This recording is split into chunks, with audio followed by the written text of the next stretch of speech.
Pengantin pria asal Palembang membawa kabur uang 21 juta rupiah milik wedding organizer atau WO setelah pernikahannya berlangsung.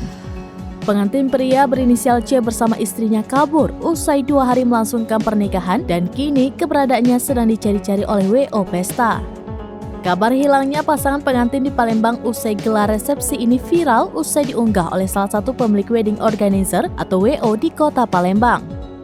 Pemilik akun TikTok @sanggarmusi diduga WO yang dipercaya Dila dan Chandra menggunakan jasanya merasa kecewa atas perlakuan sang pengantin sejak Juni lalu. Indri, kakak dari mempelai wanita Dila, mengaku sudah menyerahkan uang pelunasan wedding organizer atau WO kepada Chandra yang merupakan mempelai pria. Hanya saja ia dan keluarganya baru mengetahui jika uang tersebut belum dibayarkan ke WO setelah adanya pengaduan. Untuk itu, Indri menyalahkan pihak Chandra selaku pengantin pria atas kejadian ini. Indri juga menyalahkan pihak keluarga Chandra yang seolah lepas tangan dari masalah ini. Padahal anaknya yang disebut-sebut membawa lari uang tersebut. Bahkan saat pihak keluarga Dila ingin mendiskusikan masalah ini, keluarga Chandra selalu menghindar.